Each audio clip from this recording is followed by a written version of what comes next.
In Calle Crisologo, Vegan Ilocosur, there lived the March sisters who happily gathered around the fireplace during the coldest days of winter. It is really cold during this time. Oh, how lucky I am to be with all of you. Indeed. Standing in front of the fireplace were Jo, Meg, Amy, and Beth. They were waiting for Marmee, who went out to fetch something important. I hear someone at the door. I will go and see who it is. Shh. Do not tell them that it is me, okay? At the time they were about to finish the Christmas song they were singing, Marmee came home just in time. Who was at the door? Guess who brought home presents? I miss father. I wonder how he is. I hope he'll be home on Christmas Day. I hope so too.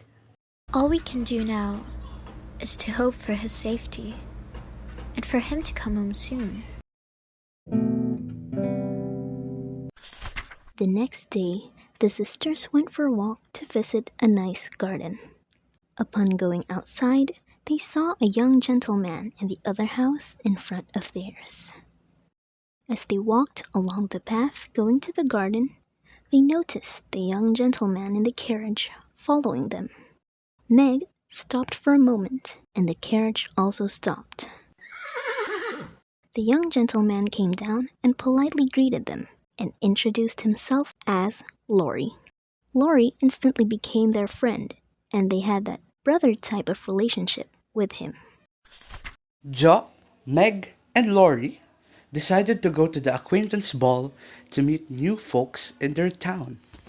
It sure is lovely to be able to go to these gatherings. One might say so. May I have this dance with you? Why, yeah. Well, that leaves me to you, Joe. Will you accompany me into dancing off our feet tonight? Oh no, I certainly don't dance. Well, not in front of many people.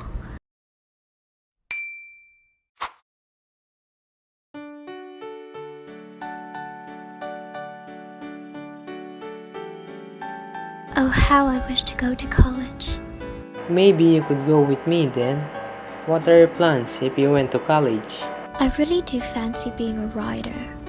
What makes you fancy being a writer, if I may ask? I noticed most of the women today are less heard and even treated unfairly, especially in the world of business and knowledge. Plus, I get to inspire people. How so? Well, for one, I had been ridiculed for wanting to go to college because, well, I am a girl.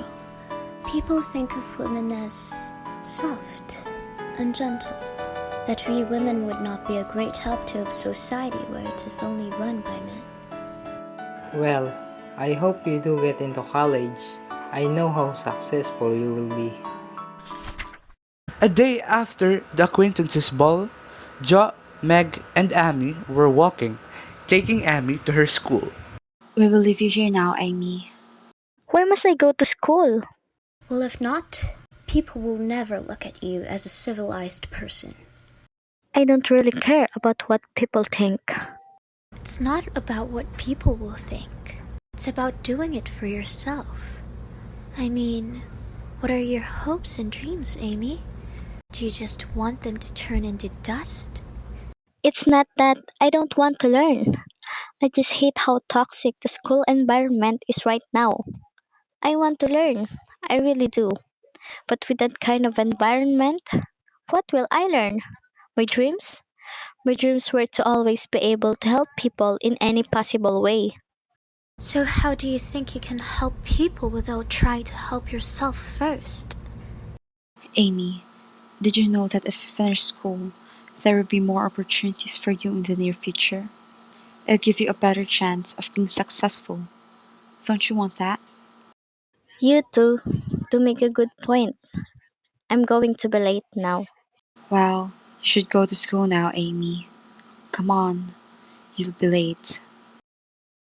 Amy goes to her school, yet she came crying to Jo, who was at Aunt March's house. Amy told Jo that her teacher struck her. How could he? Why would he struck you? It was all my fault, Marmee. What could have been your fault? I was not listening to his lecture. That's why he struck me. No. What right does he have to strike a child? In God's eyes, we are all equals. If you hit and humiliate a child, the only lesson he or she will learn is to hit and humiliate.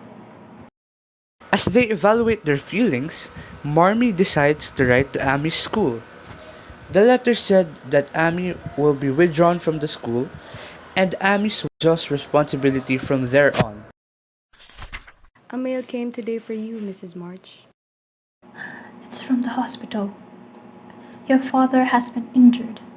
Hurry. I'll be needing to pack up medicine and other needs. I hope father is fine. I will leave tomorrow morning to go to the hospital and accompany your father. As the morning arises, Marmee was searching for a job, for she wasn't anywhere to be found. Little did they know. Where in the world is Joe? I'm here now. Here is a little money to help with father's hospital bill. Where did you get such money? Jo shows her hair, which was cut short.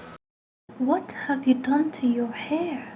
I sold my hair to earn money for father's hospital bill. I knew how high hospital bills are, and I couldn't really care more about my hair rather than knowing father was suffering. How brave. Though, how will you go on now? Jo, you are truly brave to have done that. How could you have done that to yourself, Joe? We are already suffering. Why must we make it look like we are in deep trouble? I just did it to help. We are all jobless except for father. And now, father is injured. How do you think we can be helped? Enough with the negativity. Jo's hair will grow back again, and what matters now is for us to help with expenses. Ladies, Beth is right. I cannot bear to see you ladies like this, and it would take forever to explain what is right or what is wrong to you all. Therefore, I will be leaving now. Joe and I will be leaving as well to buy our food. That same early morning, when everyone went out, Beth happened to have a secret idea to share the food they have with their German neighbors, who do not speak English at all. Beth always goes to their house to share food, but on that very day, when Beth came home, she was freezing cold, yet burning with fever. Little did she know it was a sickness that could end her life. Beth? Are you okay? Jo, I feel so strange. Beth is freezing cold, yet burning with fever. What could this be? The Hummels have already lost 2 children of theirs to scarlet fever. As Beth was struggling, Jo and Meg were trying their best to keep their whole family safe. They eventually called up different doctors, yet the doctors also told them that Beth is dying. I suggest for everyone to prepare for the worst and also your goodbyes. Can we call Mommy? I think Beth is just waiting for her. Eventually, with Laurie's help, Marmee came home to help Beth feel better. However, Beth's condition showed no signs of improvement. Jo, Oh, what's the matter? I'm sorry for getting sick like this. What? No, this isn't anything you should apologize for. Sorry for making everyone worry too. Beth, listen to me. You could be reading some books or getting some rest right now, but instead you're stuck here taking care of me. That's not an issue with me. I'm taking care of you because I want to. Please, please, please don't stress yourself out thinking about those kinds of things. Instead, focus on resting and getting better. I know you'll get better, Beth. Trust me. You heard what the doctor said. I don't have much longer. They're mistaken. They must be. I'm sure I'll wake up and this is all just a bad dream. Either that or they're just playing a cruel joke on us. They can't be serious.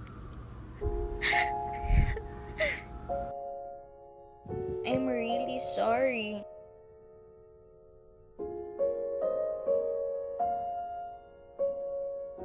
Jo, Yes? I love you. You're one of the best sisters one could ever hope to have. Thanks for everything you've done for me. Please tell Marmy and Father and our sisters that I love them. Sure. Though I think they'd love to hear it directly from you. We all love you too, Beth. Jo, can you read a story for me? I think it would help me sleep and feel better. I thought you'd never ask. Jo complies with Beth's wish and reads her a story until they both fall into slumber. When Jo wakes up, she is surprised to find that Beth was gone. Upon realizing what Beth's disappearance could only mean, Jo began to cry once again. Oh dear, why are you crying? What happened? Marmy, where's Beth? Please, I need to see her one last time. She's at the dining table, having breakfast, of course. And what do you mean by one last time? Jo, you're worrying me. She's at the dining table? Why wouldn't she? Come with me to see for yourself, dear. And please explain what's wrong. They both go to the dining table where Jo sees her three sisters. Beth is there, laughing at something that Amy had said. She looks nothing like the frail Beth that Jo was sure she had just seen the night before. Beth, I told you, didn't I? I told you that you'll be fine. Jo, what are you talking about? You're okay now. I was so afraid that I'd woken up to find you dead. But I'm glad that you're all better. Really. Jo, Beth hasn't fallen ill recently. But Yeah, I think your mind has conjured up a terrible nightmare.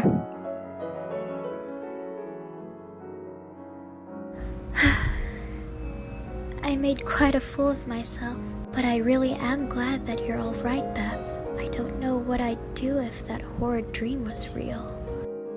So that's what it was. Well, I think settling down to eat breakfast will make you feel much better, dear. Yes, Marmy.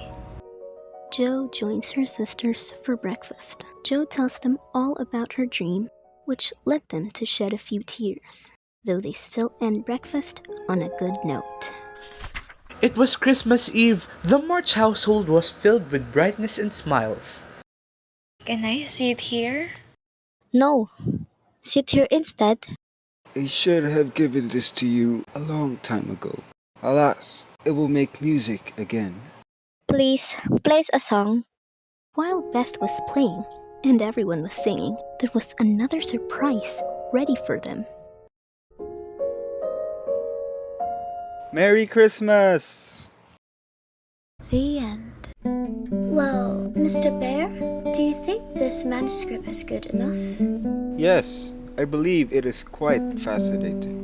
I'll be reading it again later to check for any errors before I present it to the higher-ups. But if you ask me, Miss March, I think this manuscript is splendid.